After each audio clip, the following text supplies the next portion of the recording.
Halo, perkenalkan nama saya Tiara Amelia dengan NPM 2314071004 dari kelas TEP A angkatan 2023. Di sini saya akan menjelaskan materi tentang motor bakar 4 tak bensin, mulai dari pengertian komponen-komponen mesin 4 tak, cara kerja mesin 4 tak, serta keunggulan dan kekurangan dari motor bakar 4 tak. Untuk mempersingkat waktu, mari kita mulai yang pertama, yaitu pengertian dari motor bakar 4 tak. Motor bakar 4 tak bensin adalah mesin yang bekerja dengan cara menggerakkan piston naik turun sebanyak 4 kali dalam satu siklus untuk menghasilkan tenaga. Setiap siklus terdiri dari langkah hisap, kompresi, tenaga, dan buang, serta membutuhkan 2 putaran poros engkol. Jadi, setiap piston bergerak naik turun sebanyak 4 kali, mesin menghasilkan sekali tenaga. Agar piston naik turun, ada poros engkol yang berputar. Nah, untuk menyelesaikan satu siklus, poros engkol ini harus berputar sebanyak 2 kali. Dan sederhana, mesin 4 tak ini bergerak seperti mesin yang sedang bernafas. Ia menghirup campuran udara dan bensin, mengompresnya, membakarnya, lalu membuang sisa pembakaran. Proses berulang ini menghasilkan tenaga yang menggerakkan kendaraan kita. Selanjutnya, komponen-komponen mesin 4 tak. Di sini saya akan membahas 10 jenis komponen-komponen dari mesin 4 tak. Yang pertama, yaitu ada silinder head atau kepala silinder. Silinder adalah bagian atas mesin yang sangat penting. Dia mengatur proses pembakaran dan memastikan mesin bekerja dengan baik. Yang kedua ada blok silinder. Silinder blok atau blok silinder memiliki fungsi layaknya rumah utama dalam sebuah mesin, sebab pergerakan setiap komponen mesin bekerja di dalam blok silinder. Ketiga ada piston. Piston memiliki fungsi penting untuk memberikan efek kompresi pada ruang silinder dengan langkah naik turun. Piston ini bekerja seperti pompa yang membuat campuran bahan bakar dan udara menjadi padat sebelum dibakar. Gerakan naik turun piston ini yang membantu mesin bisa menghisap campuran terus-menerus. Yang keempat ada ring piston. Ring piston memiliki peran sangat penting untuk mencegah terjadinya kebocoran kompresi yang membuat motor mogok dan tidak bisa menyala. Tidak hanya itu saja, fungsi lain dari ring piston ini mencegah oli menyeberang dari poros engkol ke dalam ruang bakar. Singkatnya, ring piston ini seperti karet gelang yang menjaga agar proses pembakaran di dalam mesin motor berjalan dengan lancar dan efisien. Kelima, ada klep atau katup. Klep berfungsi sebagai pengendali lalu lintas udara dan gas dibuang dalam mesin. Klep membuka dan menutup untuk mengukur masuknya campuran bahan bakar dan udara, serta mengeluarkan gas hasil pembakaran. Klep juga memastikan pembakaran terjadi dengan sempurna dan menjaga kinerja mesin agar berjalan tetap normal. 6. Ada connecting rod. Connecting rod sering disebut sebagai batang piston yang memiliki fungsi menyalurkan gerakan naik turun piston ke poros engkol. Connecting rod itu kayak tongkat penghubung antara piston dengan poros engkol. Jadi kalau piston bergerak naik turun karena pembakaran, gerakan itu akan disalurkan ke poros engkol melalui connecting rod. Poros engkol inilah yang kemudian mengubah gerakan naik turun menjadi gerakan memutar untuk penggerakan roda kendaraan. Yang ketujuh ada intake manifold.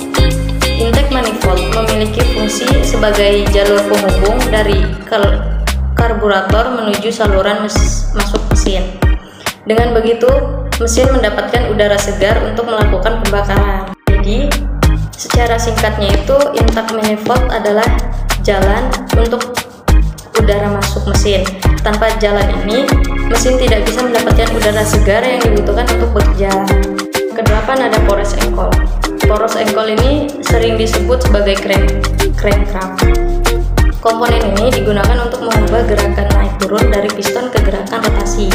Secara singkatnya, poros engkol adalah bagian mesin yang mengubah gerakan naik turun menjadi gerakan memutar, sehingga mesin bisa menghasilkan tenaga untuk menggerakkan kendaraan. Yang kesembilan ada tuas katup atau rocker arm.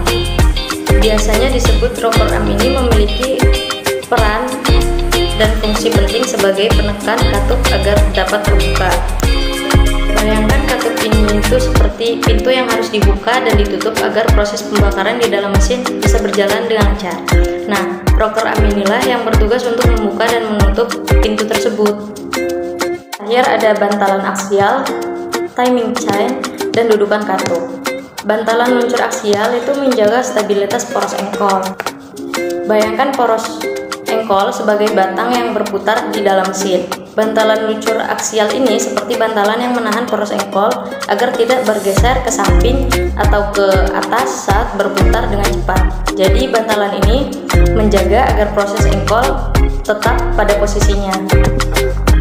Nah, timing chain memastikan semua bergerak secara sinkron. Timing chain ini seperti rantai yang menghubungkan beberapa bagian penting dalam mesin. Rantai ini memastikan bahwa bagian-bagian tersebut bergerak secara sinkron atau bersamaan. Bayangkan seperti roda gigi pada sepeda. Timing chain ini membuat roda gigi di dalam mesin berputar dengan urutan yang tepat. Dudukan katup. Dudukan katup ini memberikan tempat yang tepat bagi katup untuk bekerja. Katup ini adalah bagian yang membuka dan menutup untuk mengatur aliran bahan bakar dan gas buang di dalam mesin. Dudukan katup ini adalah tempat di mana katup ini duduk dengan pas. Jadi dudukan katup ini seperti tempat duduk yang tepat untuk katup agar bisa bekerja dengan baik. Penjelasan yang ketiga yaitu cara kerja mesin 4 tak.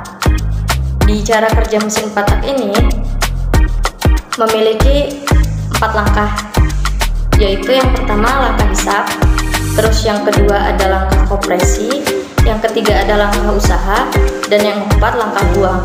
Langkah pertama pada mesin 4 tak disebut langkah hisap. Nah, pada langkah ini piston bergerak turun.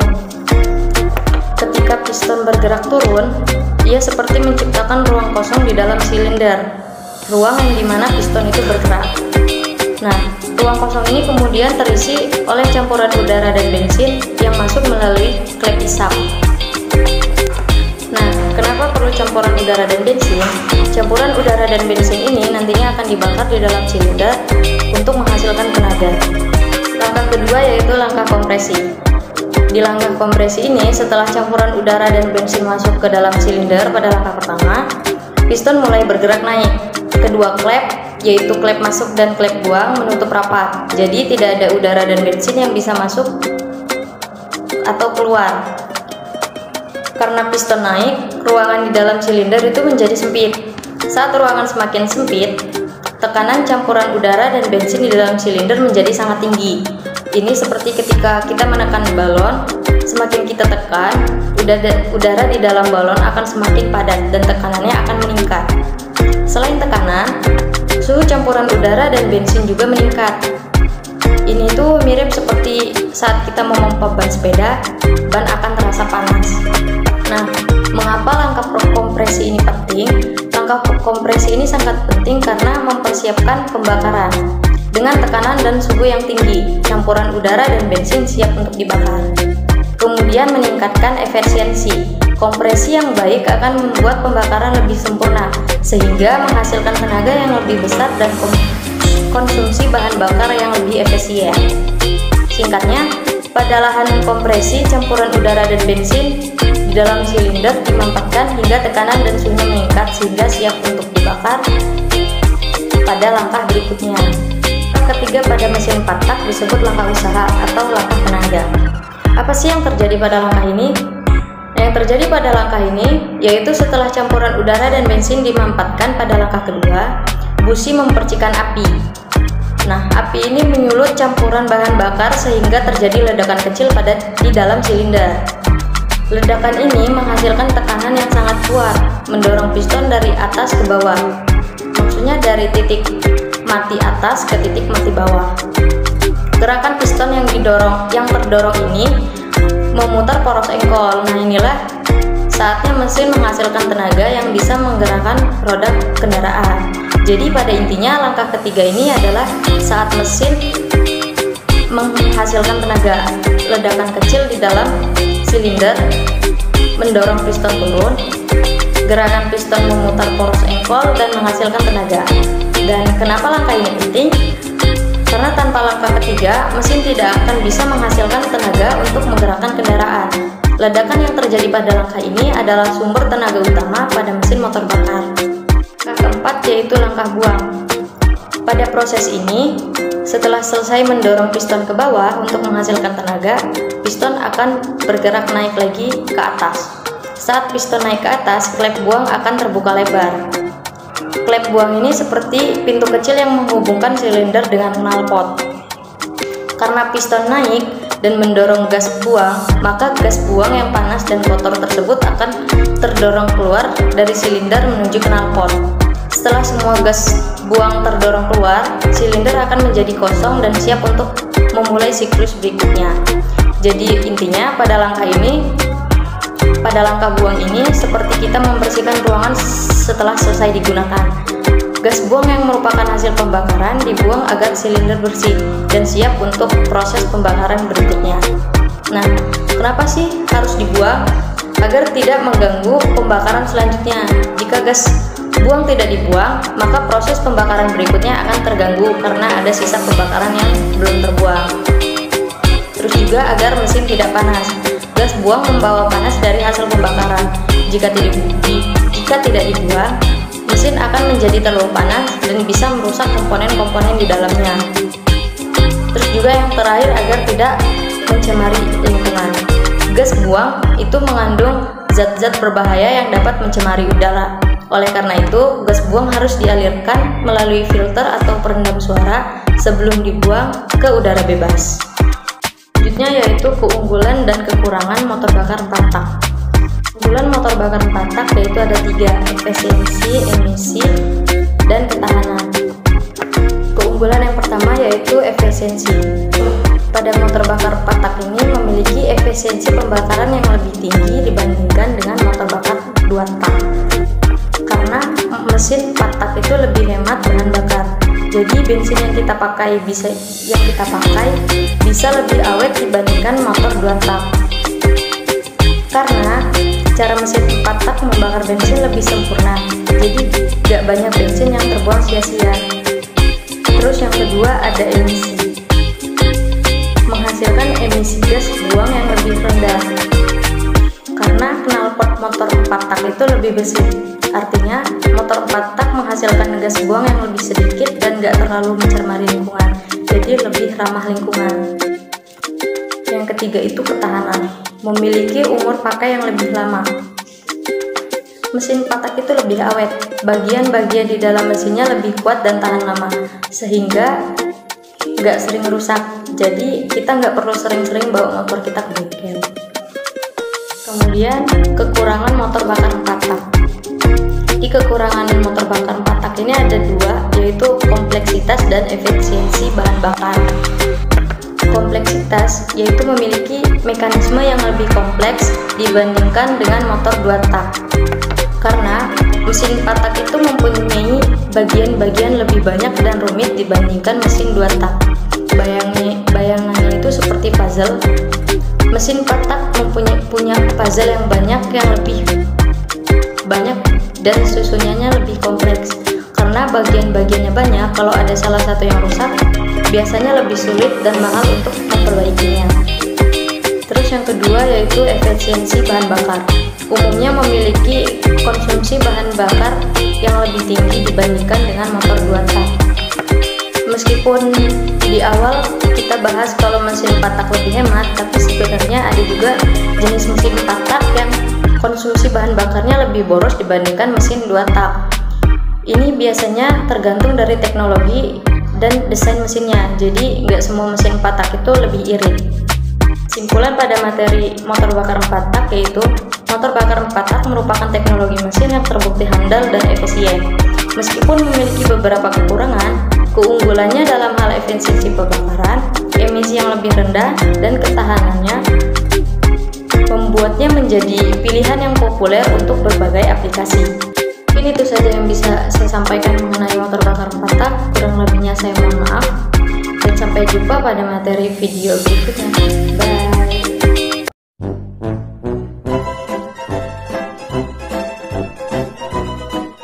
Halo, kembali lagi dengan saya Tiara Amelia dengan NPM 2314071004 dari kelas TEP A 2023. Nah, di sini saya akan menjelaskan tentang materi motor bakar 2 tak. Nah, di sini saya akan menjelaskan tentang Pertama yaitu pengertian, kedua yaitu komponen mesin 2 tak, yang ketiga ada cara kerja mesin 2 tak, nah yang keempat adalah kelebihan dan kekurangan dari motor bakar 2 tak. Pengertian dari motor bakar 2 tak yaitu motor bakar 2 tak merupakan jenis kendaraan dengan mesin pembakaran yang melakukan siklus kerja dalam 2 langkah. Jadi dalam motor bakar 2 tak ini, dalam sekali putaran piston, motor 2 tak sudah menyelesaikan 2 tugas sekaligus, yaitu menghasilkan tenaga dan mempersiapkan siklus berikutnya. Itulah mengapa disebut motor bakar 2 tak. Yang kedua, kita akan membahas tentang komponen-komponen yang ada di mesin 2 tak, yaitu ada 9 komponen. Yang pertama itu ada blok silinder. Nah, blok silinder ini merupakan bagian dasar mesin yang berfungsi sebagai tempat meletakkannya komponen-komponen lain seperti silinder, poros engkol, dan bak oli. Nah, blok silinder ini terbuat dari bahan yang kuat dan tahan panas. Yang kedua yaitu ada silinder. Silinder ini lubang berbentuk tabung di dalam blok silinder. Nah, di dalam silinder inilah piston bergerak naik turun. Dinding silinder biasanya dilapisi dengan lapisan khusus untuk mengurangi gesekan. Yang ketiga yaitu ada piston. Piston adalah komponen yang bergerak naik turun di dalam silinder. Gerakan piston ini mengubah energi panas dari pembakaran menjadi energi mekanik. Yang keempat yaitu ada batang piston. Batang piston menghubungkan piston dengan poros engkol. Komponen ini berfungsi untuk meneruskan gerakan naik turun piston menjadi gerakan rotasi pada poros engkol. Yang kelima yaitu poros engkol. Poros engkol itu poros yang berputar dan mengubah gerakan bolak-balik piston menjadi gerakan rotasi. Gerakan rotasi inilah yang kemudian diteruskan ke roda belakang melalui transmisi. Nah, yang keenam ada roda penerus. Roda penerus ini berfungsi untuk meratakan putaran poros engkol sehingga tenaga yang dihasilkan lebih halus. Yang ketujuh yaitu ada karburator. Karburator ini berfungsi mencampurkan bensin dengan udara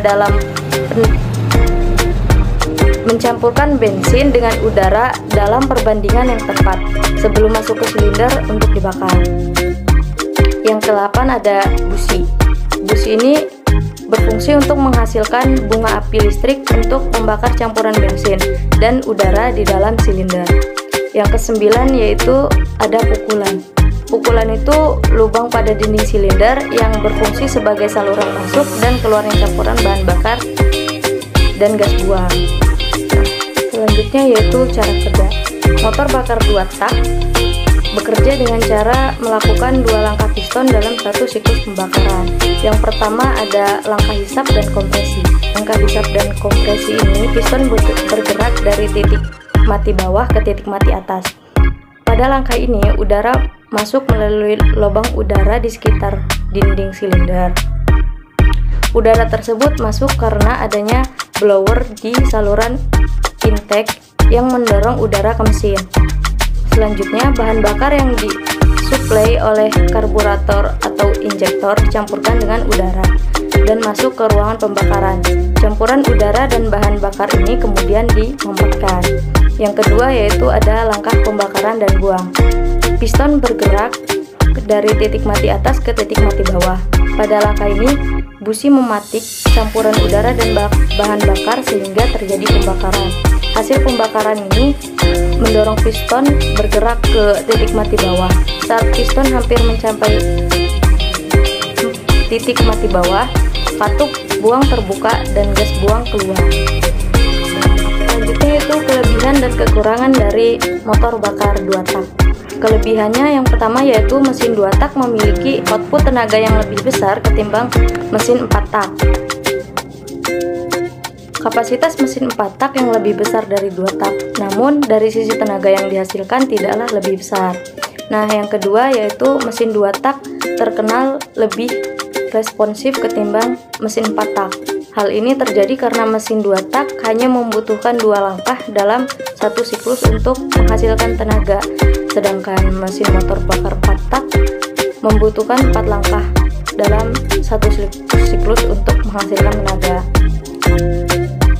Terus yang ketiga yaitu mesin 2 tak juga terletak pada konstruksi mesinnya yang lebih sederhana. Komponen yang ada pada mesin 2 tak juga lebih sedikit. Pada mesin ini tidak ada clap in dan clap out hingga knock and ash. Bahan bakar masuk lewat interport atau saluran hisap dan transfer port, saluran transfer. Otomatis bobotnya juga lebih ringan dibandingkan dengan mesin 4 tak. Nah, yang terakhir yaitu kompensasi dan konstruksi mesin yang sederhana dari mesin 2 tak juga jadi keunggulan. Dengan begitu, mesin ini lebih mudah dalam hal perawatan karena di mesin ngebul ini tidak perlu setel klep atau ganti filter oli dalam perawatannya. Kemudian ada kekurangan. Mesin 2 tak membutuhkan 2 gerakan piston yakni saat naik dan turun untuk menghasilkan tenaga. Hal ini membuat proses masuk bahan bakar ke ruang silinder lebih cepat. Otomatis membutuhkan asupan bahan bakar yang lebih banyak. Nah, akibat siklus tersebut mesin 2 tak lebih boros bahan bakar ketimbang motor mesin 4 tak. Terus yang kedua yaitu ada suhu mesin yang lebih cepat panas. Hal ini disebabkan karena posisi lubang buang mesin 2 tak berada di silinder atau boring. Nah, yang terakhir yaitu motor 2 tak banyak mengeluarkan asap dari knalpotnya alias lebih ngebul. Yang terakhir yaitu kesimpulan. Mesin 2 tak memiliki kelebihan dan kekurangan masing-masing. Meskipun memiliki konstruksi sederhana dan tenaga besar pada putaran tinggi, namun emisi gas buang yang tinggi dan konsumsi bahan bakar yang boros menjadi pertimbangan utama. Oleh karena itu, penggunaan mesin 2 tak semakin terbatas dan digantikan oleh mesin 4 tak yang lebih ramah lingkungan. Nah, cukup sekian materi yang dapat saya sampaikan. Kurang lebihnya saya mohon maaf. Sampai jumpa di video materi berikutnya. Bye.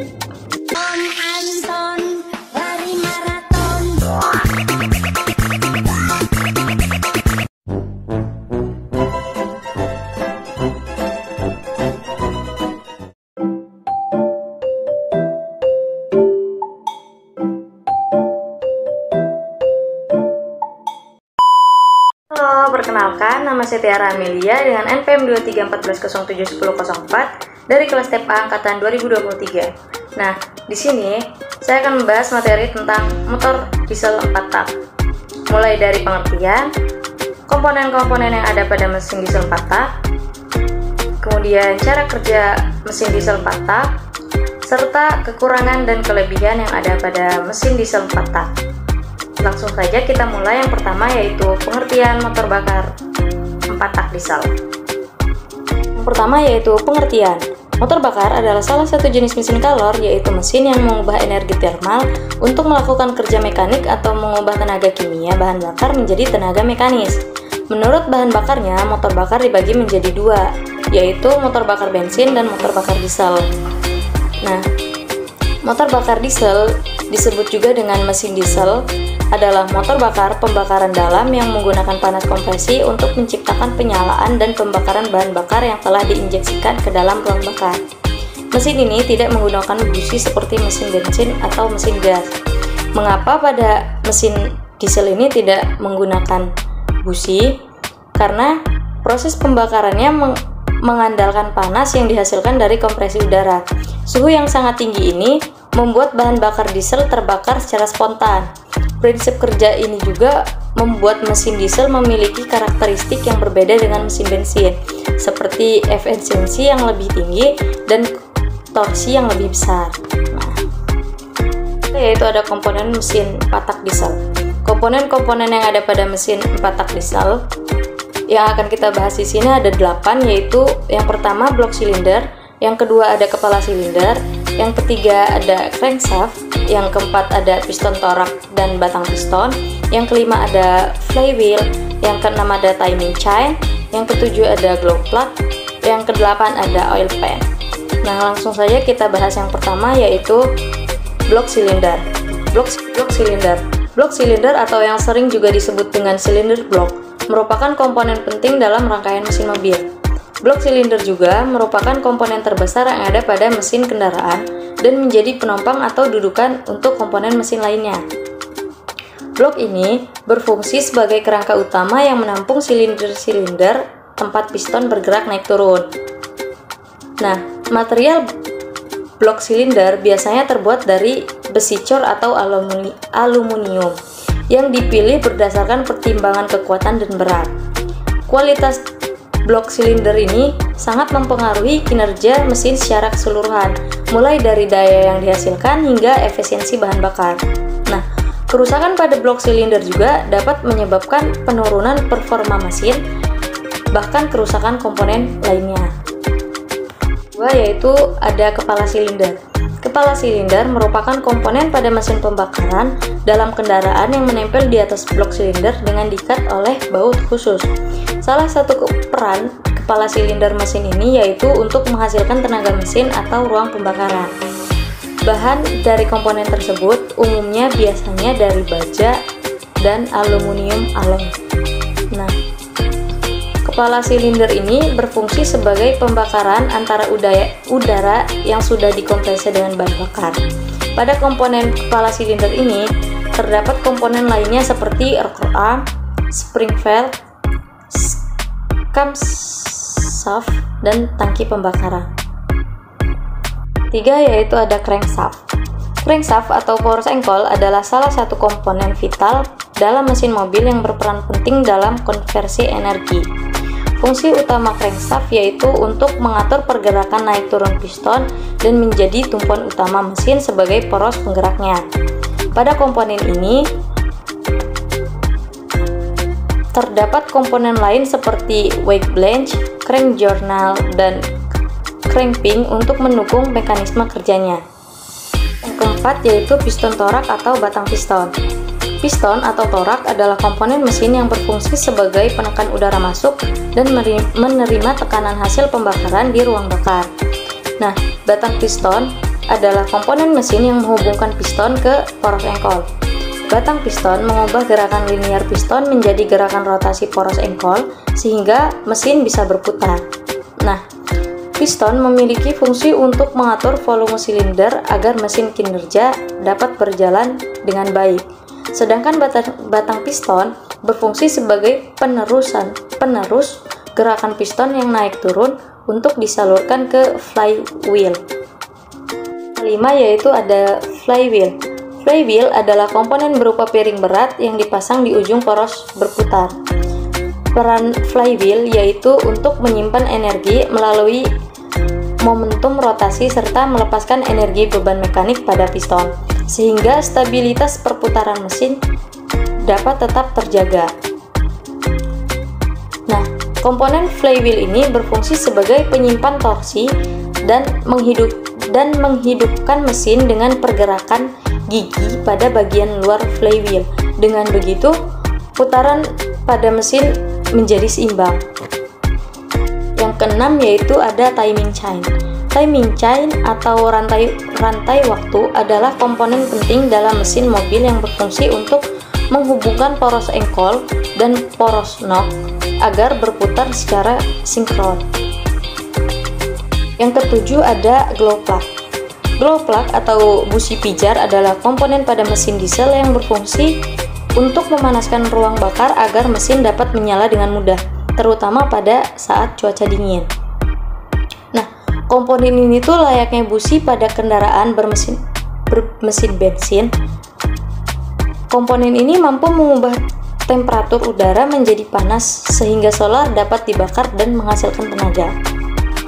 Terakhir yaitu oil pan. Oil pan adalah salah satu komponen vital dalam sistem pelumasan mesin mobil yang sering terlupakan. Oil pan berfungsi sebagai tempat penyimpanan minyak pelumas dan mengatur aliran minyak ke komponen mesin yang membutuhkannya. Letaknya berada di bagian bawah blok mesin. Oli yang telah melumasi berbagai komponen mesin akan mengalir ke oil pan.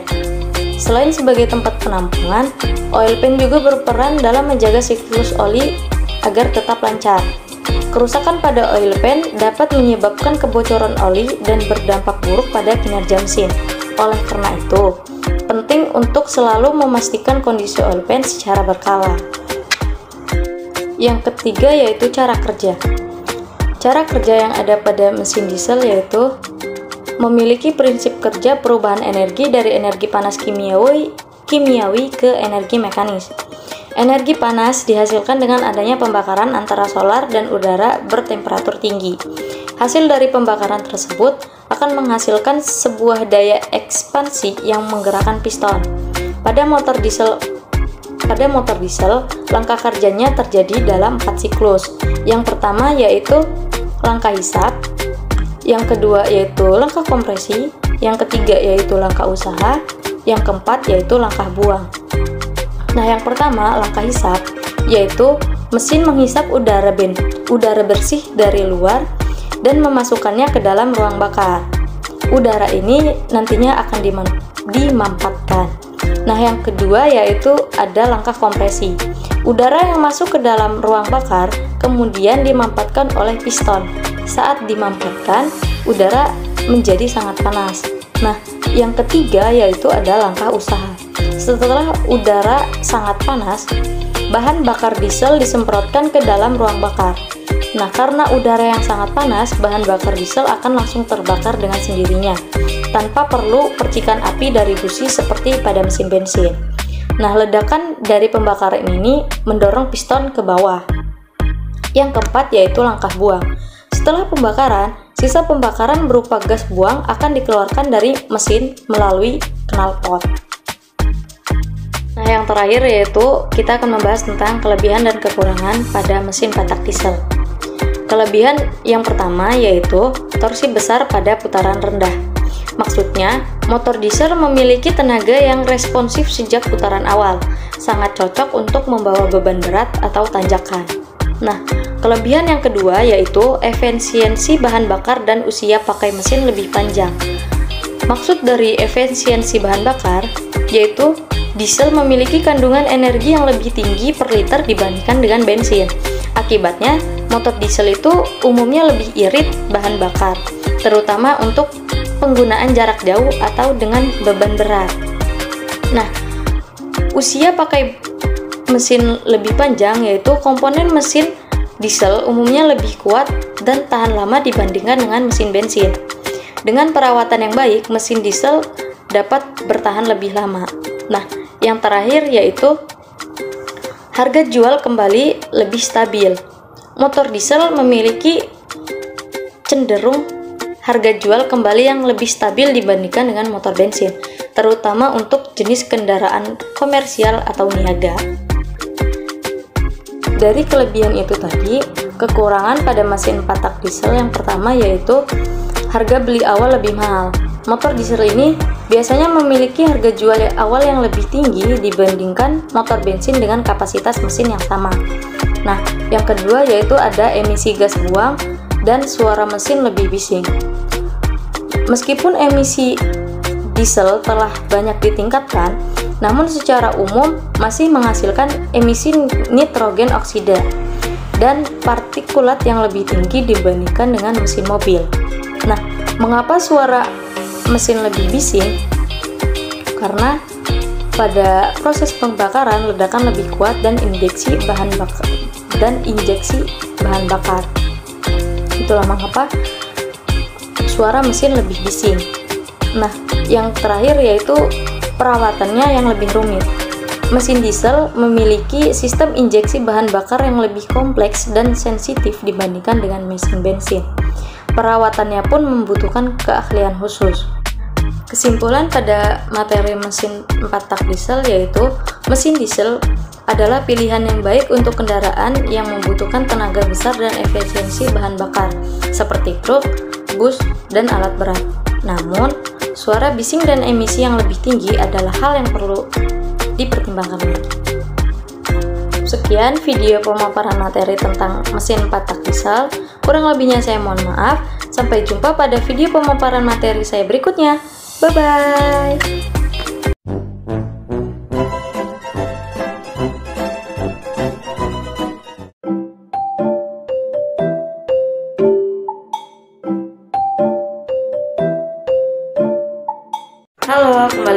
bersama saya Tiara Amelia dengan NPM 2314071004 dari kelas TEP A angkatan 2023. Di sini saya akan membahas tentang sistem penyaluran bahan bakar bensin dan solar.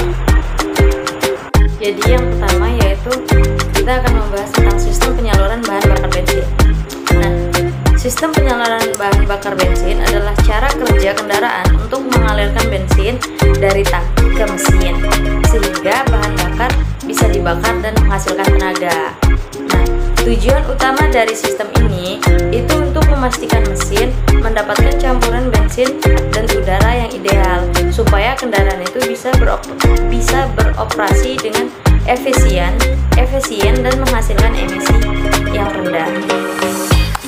Nah, yang kedua yaitu sistem penyaluran bahan bakar memiliki dua jenis. Yang pertama ada sistem karburator. Sistem ini tuh bisa dibilang sistem yang paling klasik dan sederhana, yang dimana pada mesin ini bahan bakar bercampur dengan udara di dalam karburator sebelum masuk ke ruang bakar. Nah, sistem karburator ini memiliki mekanisme yang digunakan pada mesin kendaraan untuk mencampurkan bahan bakar bensin dengan udara sehingga dengan campuran tersebut dapat terbakar ke dalam ruang bakar. Nah, karburator bekerja dengan prinsip mekanis untuk mengatur aliran bahan bakar dan udara yang masuk ke mesin. Nah, di dalam karburator itu ada komponen-komponennya, yaitu ada 7 komponen. Nah, yang komponen pertama yaitu venturi. Venturi itu bagian yang bentuknya tuh kayak pipa yang menyempit. Nah, fungsinya itu untuk mempercepat aliran udara sehingga menciptakan tekanan rendah yang menarik bahan bakar masuk ke dalam aliran udara. Nah, yang kedua yaitu ada katup gas atau throttle pad. Itu untuk mengontrol jumlah campuran udara dan bahan bakar yang masuk ke dalam mesin yang dikendalikan oleh pedal gas. Nah, yang ketiga itu ada shock valve. Biasanya digunakan untuk memperkaya campuran bahan bakar saat mesin dingin dengan mengurangi jumlah udara yang masuk. Nah, yang keempat yaitu ada main jet. Itu lubang kecil tempat bahan bakar dikeluarkan menuju venturi. Itu tuh untuk menentukan jumlah bahan bakar yang disemprotkan. Nah, yang kelima yaitu ada float chamber. Itu tuh bisa disebut sebagai ruang pelampung. Nah, fungsinya yaitu untuk menyimpan bahan bakar sebelum disalurkan ke venturi, di mana di dalamnya itu terdapat pelampung yang mengatur masuknya bahan bakar ke karburator agar tidak berlebihan. Nah, yang keenam ada needle valve. Fungsinya itu untuk mengontrol aliran bahan bakar ke ruang pelampung dan membuka dan menutup berdasarkan ketinggian pelampungnya. Nah, yang terakhir yaitu ada idle jet. Idle jet itu menyediakan bahan bakar saat mesin berada pada putaran rendah. Ya, cara kerja sistem karburator. Nah, cara kerjanya yaitu ketika mesin motor dihidupkan, udara akan masuk melalui venturi. Nah, pada bagian venturi terjadi penyempitan yang mempercepat lajunya aliran udara dan menciptakan tekanan rendah.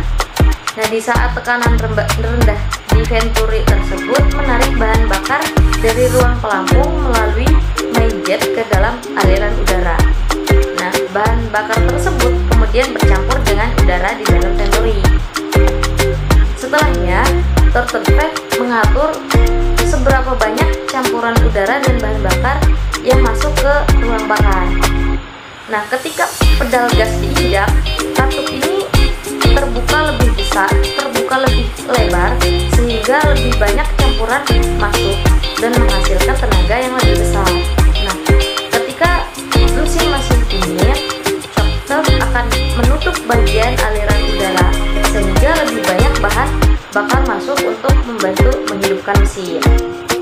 Nah, ketika mesin dalam kondisi diam, idle jet akan memberikan bahan bakar untuk menjaga mesin tetap menyala meskipun throttle valve tertutup sebagian.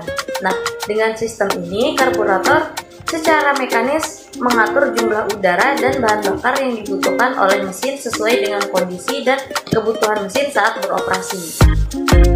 Nah, kemudian ada sistem injeksi.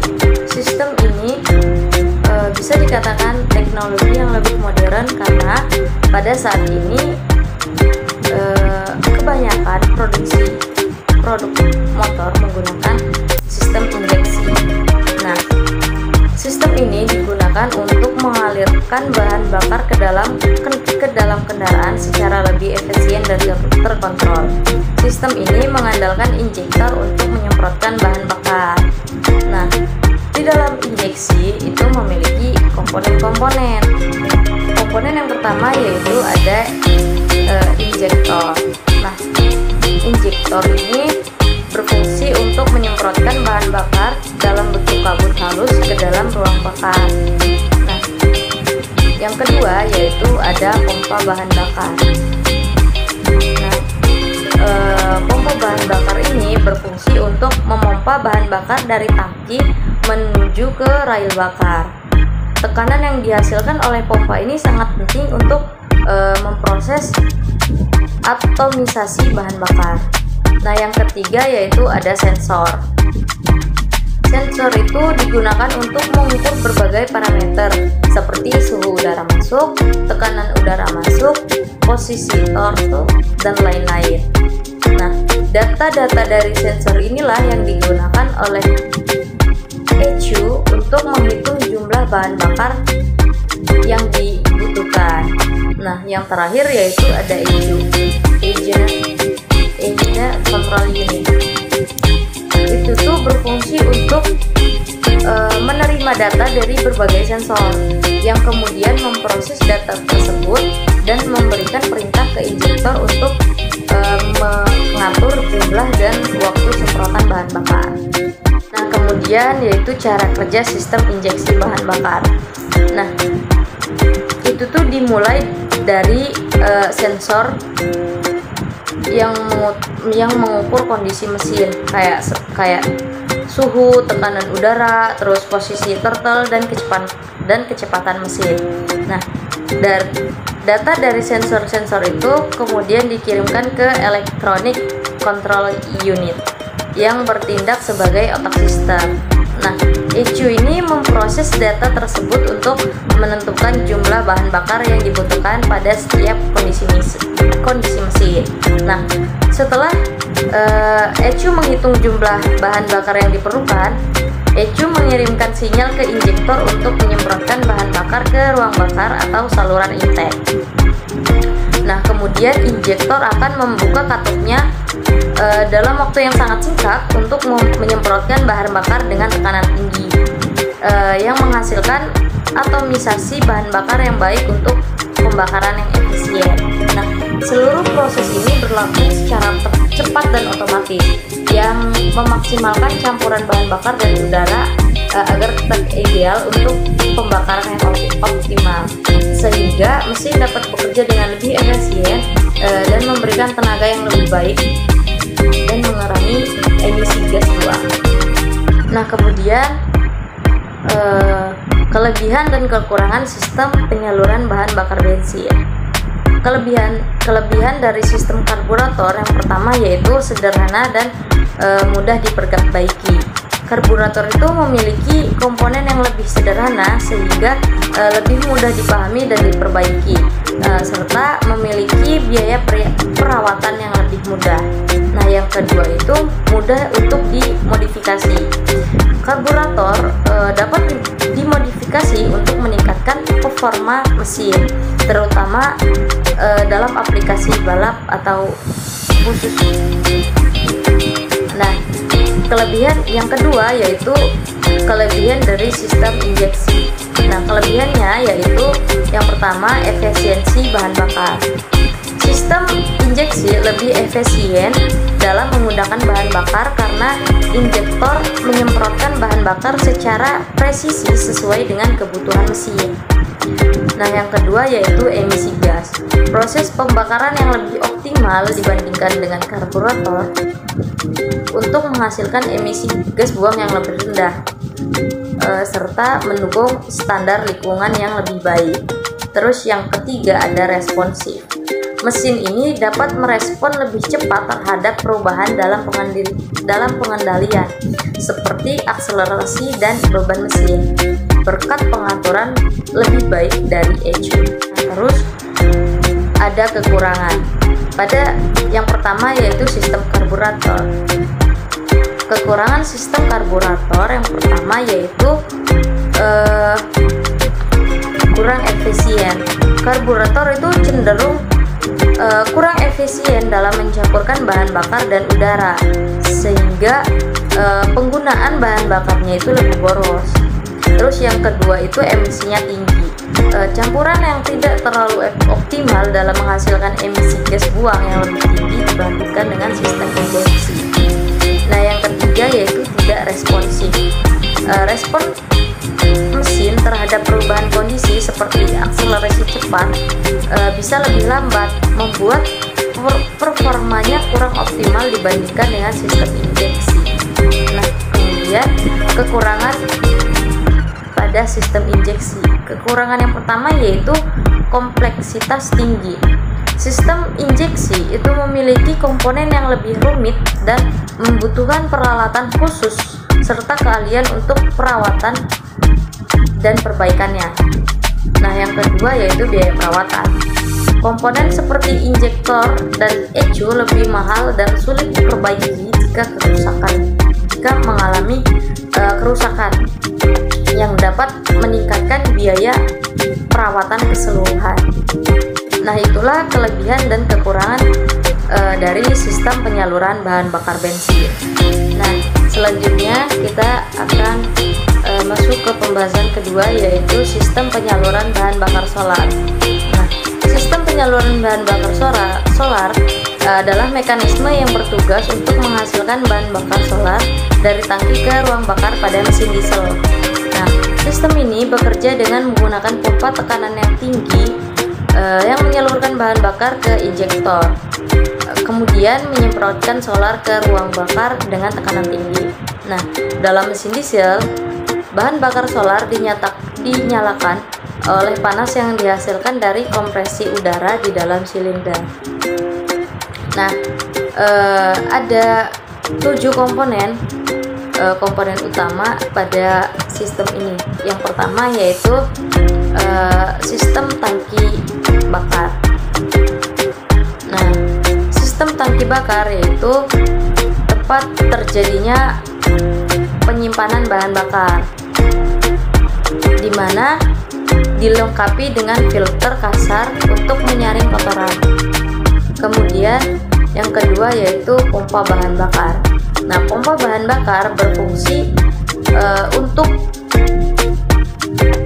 memompa bahan bakar dari tangki menuju rel bahan bakar. Kemudian ada cara kerja. Cara kerjanya yaitu pompa bahan bakar itu menghisap bahan bakar dari tangki. Nah, kemudian bahan bakar tersebut disaring oleh filter untuk menghilangkan kotoran. Selanjutnya bahan bakar yang sudah bersih itu kemudian didorong oleh pompa menuju injektor melalui pipa bahan bakar.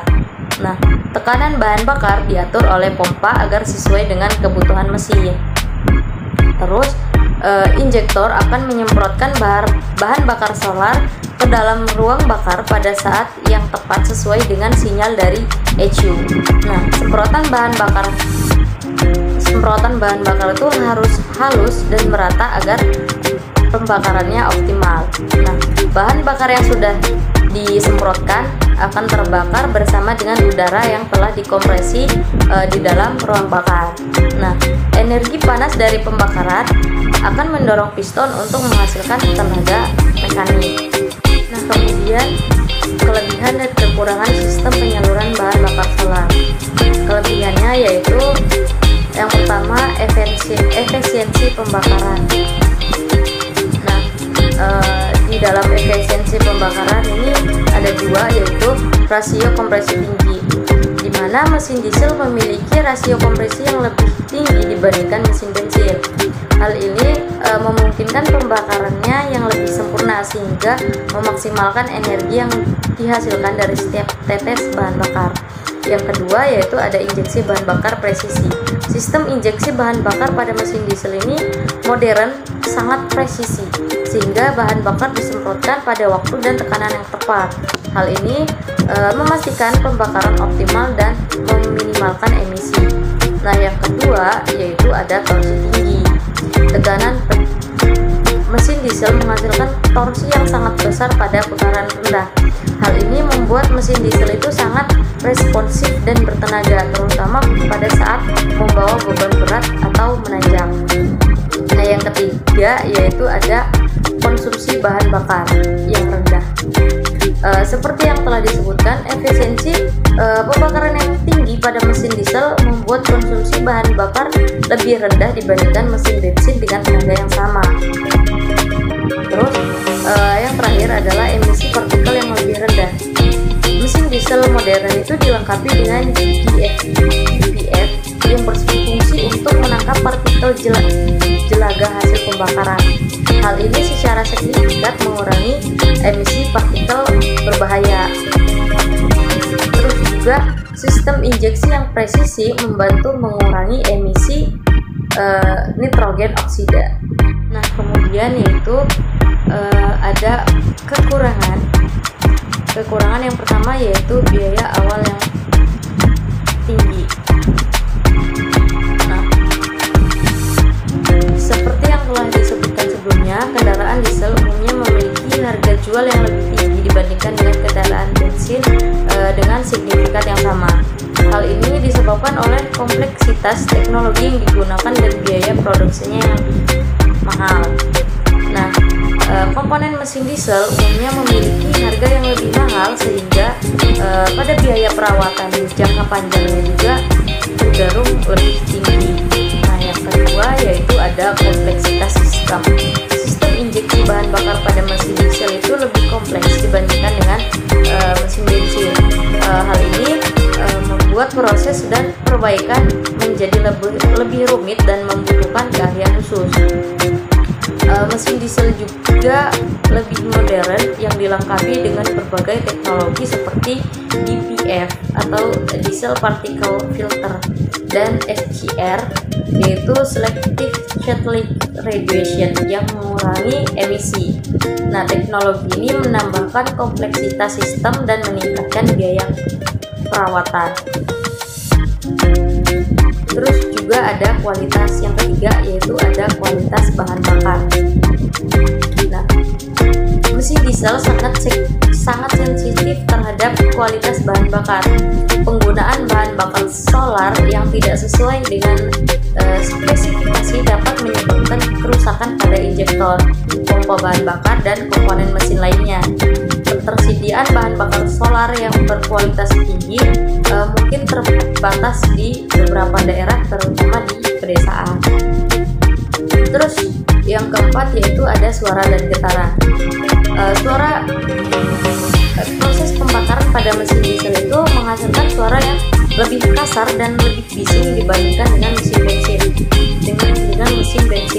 Hal ini disebabkan oleh siklus kerja mesin diesel yang berbeda. Terus juga mesin diesel cenderung menghasilkan getaran yang lebih terasa dibandingkan dengan mesin bensin, terutama pada putaran yang rendah. Terus yang terakhir yaitu emisi nitrogen oksida. Emisi nitrogen oksida itu merupakan salah satu polutan udara yang berbahaya dan dapat menyebabkan masalah kesehatan. Meskipun teknologi terbaru telah berhasil mengurangi emisi nitrogen oksida, namun mesin diesel ini masih menghasilkan emisi nitrogen oksida yang lebih tinggi dibandingkan dengan mesin bensin. Nah, itulah kekurangan dan kelebihan pada sistem penyaluran bahan bakar solar. Nah, itulah tadi pemaparan materi tentang sistem penyaluran bahan bakar bensin dan solar yang dapat saya sampaikan. Kurang lebihnya saya mohon maaf. Sampai jumpa pada video pemaparan materi saya berikutnya. Bye.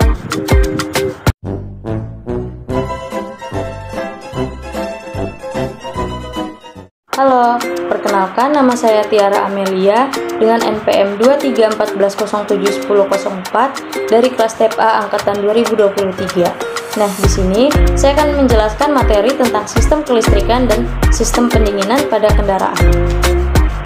Sistem kelistrikan dan sistem pendinginan kendaraan merupakan komponen penting dalam kendaraan yang bertanggung jawab untuk kelancaran operasional dan performa optimal. Nah, memahami kedua sistem ini sangat penting bagi pemilik kendaraan untuk memastikan kendaraan tetap dalam kondisi prima dan terhindar dari masalah-masalah teknis. Yang pertama yaitu pengenalan sistem kelistrikan kendaraan. Itu ada 3. Yang pertama yaitu sebagai jantung kendaraan. Mengapa sebagai jantung kendaraan? Karena sistem kelistrikan merupakan komponen penting dalam kendaraan modern. Berperan vital untuk mengoperasikan berbagai fungsi penting. Nah, yang kedua yaitu ada aliran energi.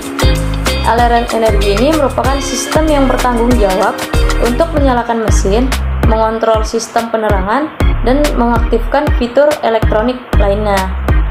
Nah, yang ketiga yaitu keamanan dan performa.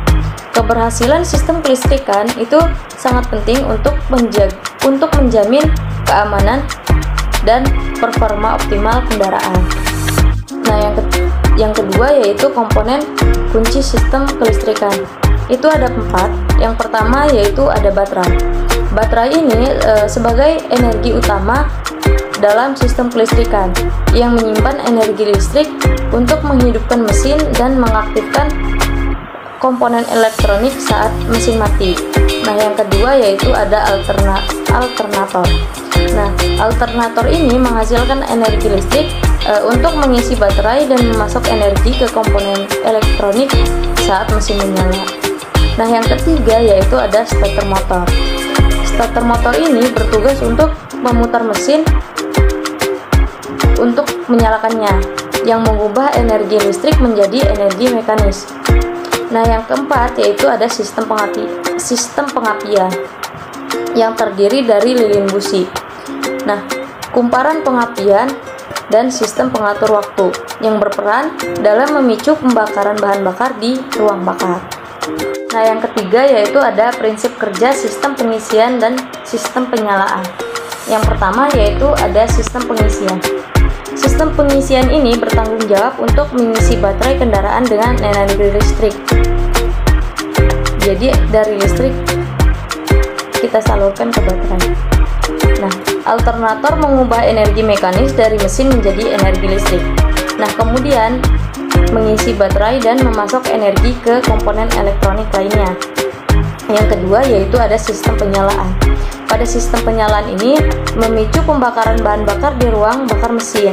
Nah, kumparan pengapiannya menghasilkan tegangan yang tinggi, menggerakkan lilin busi untuk menyalakan campuran bahan bakar dan udara. Yang keempat yaitu ada diagnosis dan pemecahan masalah sistem kelistrikan. Itu ada 4. Yang pertama yaitu menggunakan multimeter.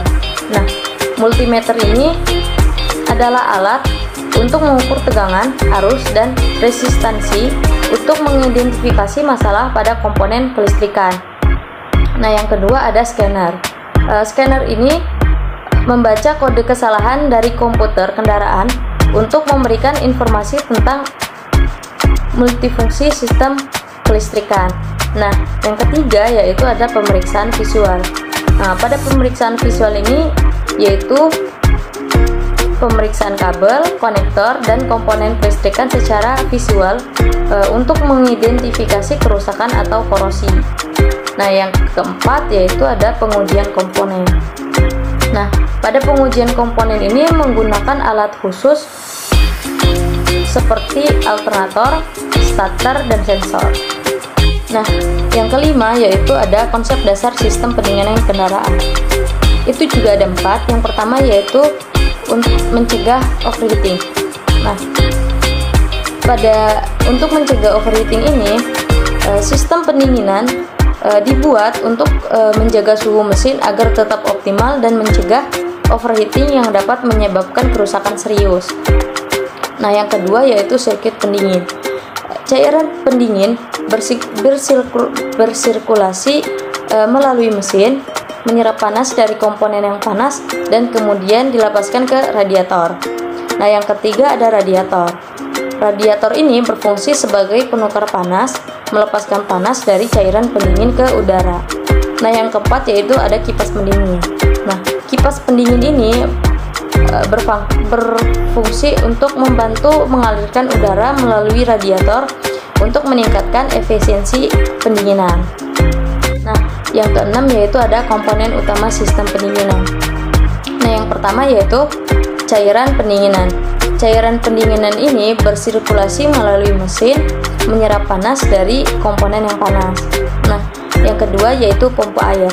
Pompa air ini memompa cairan pendingin melalui sistem pendinginan untuk memastikan sirkulasi yang efisien. Nah, yang ketiga yaitu radiator. Radiator itu berfungsi untuk menyerap panas dari cairan pendingin dan melepaskannya ke udara. Nah, yang terakhir yaitu ada termostat. Termostat ini mengatur aliran cairan pendingin ke radiator berdasarkan suhu mesin. Yang ketujuh yaitu ada perawatan dan pemeliharaan sistem pendinginan. Perawatan dan pemeliharaan sistem pendinginan itu ada 4. Yang pertama yaitu pemeriksaan visual. Pemeriksaan visual itu seperti periksa kondisi radiator, selang, dan komponen lainnya. Nah, yang kedua yaitu pengganti cairan pendingin. Nah, kita dapat mengganti cairan pendingin secara berkala untuk menjaga kinerja kendaraan agar tetap optimal. Nah, yang ketiga yaitu ada pembersihan radiator. Nah, kita juga bisa membersihkan radiator dari kotoran dan debu untuk mencegah penurunan efisiensi pendinginan. Nah, yang terakhir yang keempat yaitu periksa kondisi kipas. Nah, kita harus memastikan kipas pendinginan berfungsi dengan baik untuk membantu sirkulasi udara yang masuk ataupun keluar. Nah, yang terakhir yang kedelapan yaitu sinergi sistem kelistrikan dan pendinginan untuk performansi yang optimal. Yang pertama yaitu pendinginan optimal. Nah, pada sistem pendinginan yang optimal itu berfungsi dengan baik agar memastikan suhu mesin tetap optimal yang memungkinkan komponen kelistrikan bekerja dengan efisien. Yang kedua yaitu efisiensi listrik. Nah, suhu mesin yang terkendali itu dapat mengurangi beban pada komponen kelistrikan dan meningkatkan efisiensi serta umur komponennya. Nah, yang ketiga yaitu kinerja mesin. Nah, ketika kedua sistem bekerja selaras, kendaraan mencapai performa optimal dengan efisiensi bahan bakar yang lebih baik dan emisi gas buang yang lebih rendah. Nah, itulah tadi sedikit penjelasan materi tentang sistem kelistrikan dan sistem pendinginan pada kendaraan. Kurang lebihnya saya mohon maaf. Sampai jumpa pada video materi saya berikutnya. Bye.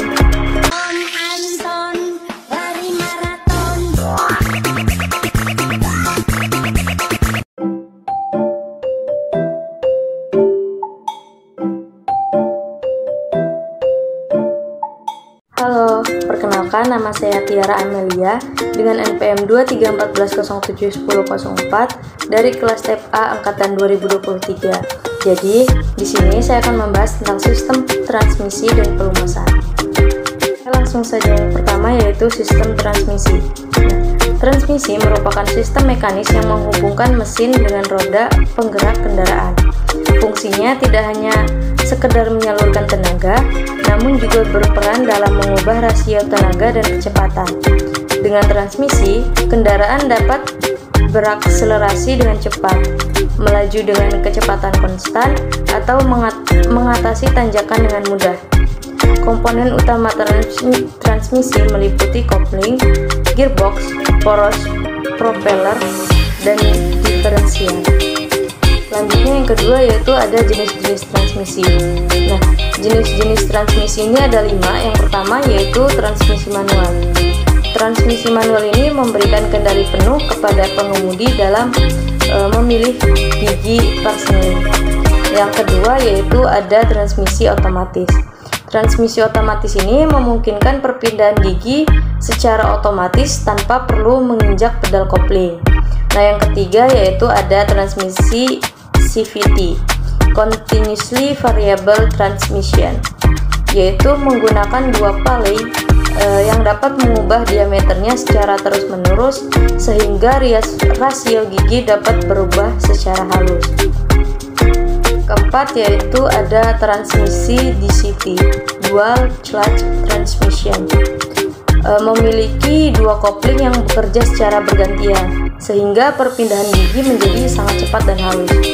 Nah, yang terakhir yang kelima yaitu ada transmisi AMT, atau kepanjangannya itu Automatic Manual Transmission, merupakan pengembangan dari transmisi manual, namun perpindahan gigi dilakukan secara otomatis dengan bantuan aktuator. Nah, selanjutnya yaitu komponen utama sistem transmisi. Komponen utama dari sistem transmisi itu ada 9. Yang pertama yaitu kopling. Nah, komponen ini memutus dan menyambungkan tenaga dari mesin ke transmisi. Nah, pada transmisi otomatis itu kopling digantikan oleh torque converter. Nah, yang kedua yaitu ada gearbox atau transmission, tempat di mana rasio gigi berada. Nah, gearbox ini memungkinkan kendaraan untuk mengatur kecepatan dan torsi sesuai kebutuhan kita. Nah, terdapat 2 jenis utama. Yang pertama yaitu transmisi manual dan transmisi otomatis. Nah, selanjutnya yang ketiga yaitu synchronizer. Synchronizer ini berfungsi untuk menyelaraskan putaran antara gigi yang akan dipindah dan poros penggerak, sehingga perpindahan gigi menjadi halus, terutama pada transmisi manual. Terus yang keempat yaitu ada shift lever atau tuas pemindah gigi. Nah, alat ini yang digunakan untuk pengemudi mengoperasikan transmisi dan memilih gigi yang diinginkan. Terus yang kelima yaitu diferensial, komponen yang membagi tenaga kedua roda penggerak, memungkinkan roda berputar pada kecepatan yang berbeda, terutama saat berbelok. Nah, yang keenam yaitu ada poros propeller.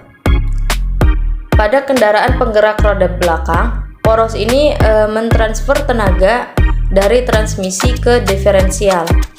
Nah, yang ketujuh yaitu ada torque converter. Nah, pada transmisi otomatis, komponen ini menggantikan fungsi kopling, berfungsi untuk menghubungkan mesin dan transmisi sehingga memungkinkan slip pada kendaraan berhenti. Terus yang kedelapan yaitu ada planetary gear set. Nah, digunakan pada transmisi otomatis untuk menghasilkan berbagai rasio gigi. Nah, yang kesembilan yaitu ada transmission fluid, cairan yang berfungsi sebagai pelumas untuk komponen transmisi dan juga membantu menjaga suhu komponen. Selanjutnya itu cara kerja sistem transmisi, dimulai dengan proses perpindahan gigi. Nah, proses perpindahan gigi ini yang pertama yaitu menekan kopling. Saat ingin ganti gigi, pengemudi akan menekan pedal kopling. Hal ini memutus hubungan antara mesin dan transmisi. Nah, yang kedua yaitu memindahkan tuas persneling. Nah, tuas persneling ini digeser ke posisi gigi yang diinginkan. Nah, yang ketiga yaitu melepaskan kopling secara perlahan. Saat kopling dilepas secara perlahan, hubungan antara mesin dan transmisi terhubung kembali dan gigi yang baru terpilih mulai bekerja. Nah, mengapa kita membutuhkan transmisi? Yaitu yang pertama untuk mengubah kecepatan dan torsi. Nah, transmisi memungkinkan kita untuk menyesuaikan kecepatan kendaraan dengan kondisi jalan. Saat ingin melaju kencang, kita akan menaikkan gigi. Nah, sebaliknya, saat ingin menambah tenaga saat menanjak, kita akan menurunkan gigi.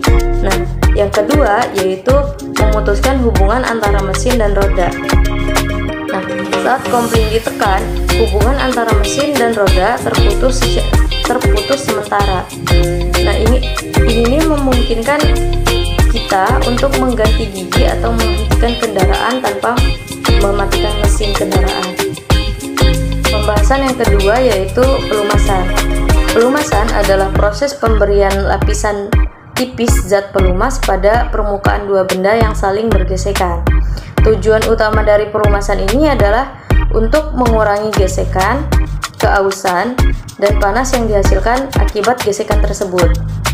Zat pelumas yang paling umum digunakan adalah oli. Namun, ada juga jenis pelumasan lainnya seperti gemuk atau grease yang memiliki konsistensi yang lebih padat. Nah, fungsi dari pelumasan yaitu ada 4. Yang pertama, mencegah keausan, mengurangi gesekan antara komponen yang bergerak sehingga memperpanjang umur pakai mesin. Yang kedua yaitu mendinginkan mesin, menyerap panas yang dihasilkan oleh proses pembakaran. Nah, yang ketiga yaitu mencegah karat, melindungi komponen logam dan korosi. Yang keempat yaitu meningkatkan efisiensi mesin. Mesin yang terlumasi dengan baik akan bekerja lebih efisien. Selanjutnya yaitu jenis-jenis pelumasan. Jenis-jenis pelumasan yaitu ada 4. Yang pertama, pelumasan hidrostatis. Pelumas diberikan dengan tekanan tinggi sehingga membentuk lapisan yang cukup tebal di antara permukaan yang bergesekan. Yang kedua yaitu pelumasan hidrodinamik. Pelumas terjepit di antara dua permukaan yang bergerak relatif satu sama lain, membentuk lapisan pelumas yang cukup tebal. Terus yang ketiga yaitu pelumasan elastohidrodinamik, yaitu kombinasi antara pelumas hidrodinamik dan elastisitas permukaan. Yang terakhir yaitu pelumasan batas. Lapisan pelumas sangat tipis, hampir mendekati lapisan molekul. Selanjutnya yaitu komponen utama pelumasan. Komponen utama dari sistem pelumasan meliputi yang pertama yaitu tangki atau bak pelumas. Nah, tempat penyimpan oli atau pelumas sebelum didistribusikan ke seluruh mesin. Terus yang kedua yaitu pompa oil atau oil pump, yaitu memompa oil dari tangki menuju bagian-bagian mesin yang memerlukan pelumasan. Terus yang ketiga yaitu ada filter oil atau oil filter, yaitu menyaring kotoran dan partikel dari oli agar tidak masuk ke dalam sistem pelumasan dan merusak mesin. Terus yang keempat yaitu ada saluran oil atau oil passage, jalur-jalur yang mengalirkan oli ke bagian-bagian mesin yang membutuhkan pelumasan seperti bantalan, poros engkol, dan piston. Nah, yang kelima yaitu ada pressure relief valve, yaitu mengatur tekanan oli yang dipompa agar tidak terlalu tinggi dan melindungi sistem dari kerusakan. Terus yang keenam ada radiator oli, yaitu mendinginkan oli sebelum didistribusikan kembali ke mesin untuk menjaga suhu operasional pelumas. Terus yang terakhir yang ketujuh yaitu indikator atau pengukur tekanan oli. Nah, alat ini untuk mengukur dan memberikan informasi mengenai tekanan oli di dalam sistem.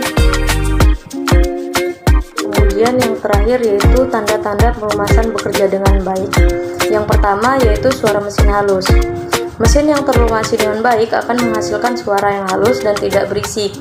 Tidak ada suara gesekan atau bunyi kasar yang mencolok. Nah, yang kedua yaitu performa mesin optimal. Mesin akan terasa responsif dan bertenaga. Akselerasi dan kecepatan maksimum akan tercapai dengan mudah. Nah, yang ketiga yaitu ada suhu mesin stabil. Suhu mesin akan terjaga dalam rentan normal. Pelumas yang baik membantu menyerap panas yang dihasilkan oleh gesekan. Nah, yang keempat, tidak ada kebocoran oli. Tidak ada bercak di oli di bawah mesin atau di sekitar komponen mesin. Nah, yang kelima yaitu umur pakai komponen lebih panjang. Komponen mesin yang terlumasi dengan baik akan mengalami keausan yang lebih lambat sehingga umur pakainya lebih panjang. Nah, yang terakhir yaitu ada konsumsi bahan bakar efisien. Mesin yang terlumasi dengan baik akan bekerja lebih efisien, sehingga konsumsi bahan bakar menjadi lebih hemat. Itulah tadi pemaparan materi tentang sistem transmisi dan pelumasan. Kurang lebihnya saya mohon maaf. Sekian dari saya, terima kasih. Bye.